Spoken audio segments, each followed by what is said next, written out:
Hey there, Sombrero Time families. This is Ruth Finsway, and we want to invite you to our very first session with Evelyn DeRusse.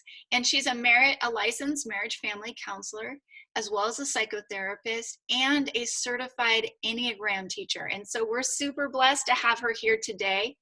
But we want to just acknowledge that we have walked into unprecedented, stressful time right now. And we don't just care about language learning here at Sombrero Time. We care about connection and communication. And so we want to help give you some tools today, just in a small, short conversation about how to bring calm into your home. So Evelyn, thank you so much for being here today, and just look forward to having this conversation with you. Well, thanks so much, Ruth. It's really always fun for me to be with you. And we haven't known each other that long, but we're an interesting combination of people. And I think that's going to be helpful for our audience. And we're both very, very interested in emotional and relational intelligence. And I love that you want to share that with your teachers and that you've enlisted me to help them learn some of those great schools, yeah, through your school, skills and tools. Yeah. But it's so much all about the relationship. And you've got some great people who love to learn, and I myself am a lifelong learner and want to share what I've been so fortunate to learn. So let's go for it. Yeah, thank you. You wanted to talk about ways to be calm. Yeah, so I know now we're all home, right? We're all home with our kids and our spouses or whoever we live with. And we're taking care of, we probably have lost help that we might have had and routines that were part of our life before, with kids going to school or us going to another place to work. Now we're all working home. Our kids are home. We're navigating maybe homeschooling on top of trying to get some stuff done for work.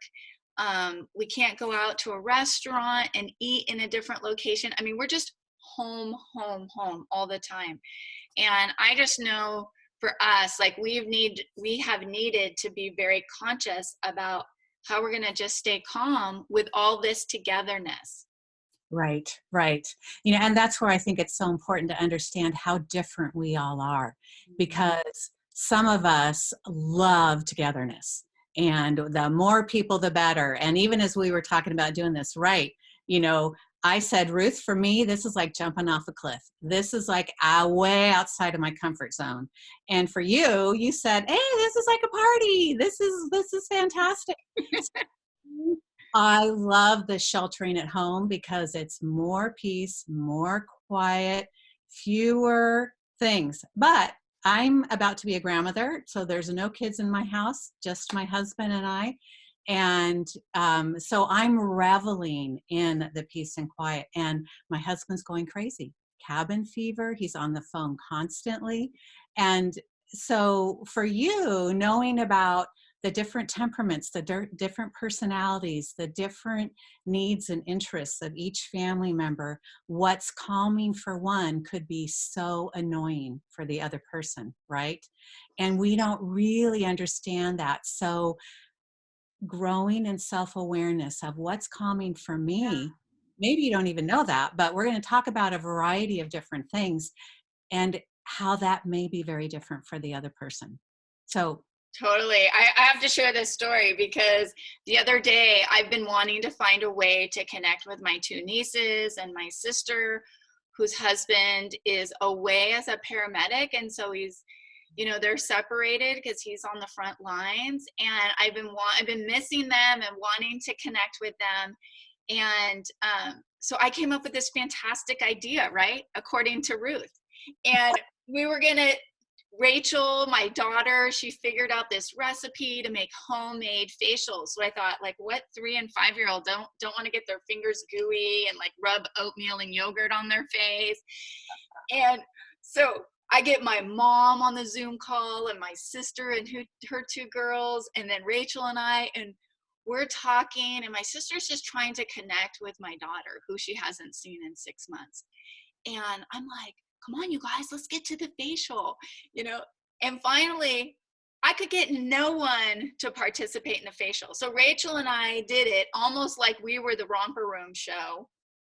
And we put all this junk on our face. And we end up like washing it up and, you know, getting through the call. And it was super fun to see everybody. And everybody else thought it was entertaining. But Rachel walks away. She goes, I knew that's how it was going to go down. Mom, people just wanted to get on the call and talk. And you wanted to like do all this crazy stuff. And so I just realized, like, for me, like, I'm always trying to think like how to build the energy, how to make it fun, you know, but sometimes that's exhausting for people. And they just want to like, hey, like, I just want to connect and see how you're doing. And there doesn't need to be all of this. Right. And Right. I realized, like, wow, I need to just take a breath and maybe ask people, how do you want to show up? What do you want to do? Instead of like making it all of this to try to bring the fun when people just really want to connect. Yeah. Well, and even how we want to connect, a lot of people don't know really. And so, since most of you listening are parents, we have to start with ourselves. And maybe we have some work to do to figure out what is what helps me be in my best self so that I am able to be present to my loved ones. And some of us, like you, are very high energy and you want to amp up the energy. And so when I'm with you, I know that about you, and I know that I am limited that way. And so I might not have a lot of things planned afterward because I want to bring energy to meet your energy. I know that that's what you thrive on. And so I bring that to you. Whereas if I were meeting somebody that were more introverted and more quiet like me, I would, you know, work to kind of slow things down and be a little bit soft, a little bit more calm, which is more of my temperament and more my nature. But I've learned, and very much over the years, and it's taken me a very long time, but to bring energy when that's not necessarily my forte. Um, Really good. So can you give us like a really specific tool of like how to know, like if we're trying to bring some calm to our home, you know, and in a situation and story like I shared, I probably needed to just take a big breath and connect with the people that were on the call about what they wanted instead of to bring in my big crazy energy idea. Is that like how that would have been more of an effective calm and connection? Well, I think the really important thing is to recognize right at the very beginning, I know this about myself. I know that fun is a really high value for me. And I have a tendency to not really think, oh, wait a minute, that may not be the priority for other people. So let me kind of take a step back. And so if breathing is good, now yawning, we'll probably talk about that more some other time. Nobody's going to understand what you're doing because it's so countercultural. That has to be the next one, Evelyn. So, but it's a good way to take a really deep breath, right? So we can just say that right now. And if you tell yourself, I'm going to do a few yawns before I get on this phone call, that will help calm my nervous system. And it'll also give me that space to remind myself, okay, this is what Ruth likes, but who am I with? And Yeah. and to have fun with the people that also want fun. Yeah. And maybe, you know, some people are going to rely on fun. They're going to love being with you because you're the fun person. And I don't have to come up with the fun myself. So there's also that. Yeah. But if you take the time to calm yourself a little bit, that will give you a little bit more space to think about the people you're going to be with. Mhm. And That's great. yeah. So you guys, today, I don't want to make these too long, so we're just going to give you these snidbits. But today, what is the tool that we're delivering for you? It is the 3-second pause, the big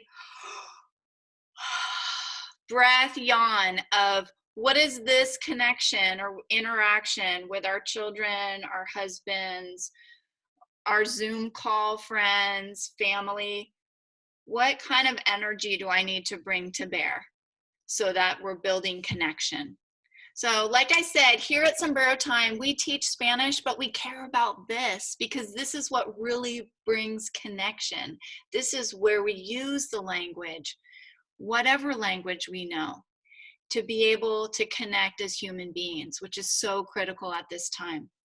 So we always want to be supporting you, the parents, as we partner in the character and cognitive development of our children and develop their emotional intelligence. And so we hope that you find these conversations helpful. Don't ever hesitate to ping us with an idea or topic that you want us to cover, but we'll be sending more of this your way. All right, hasta pronto.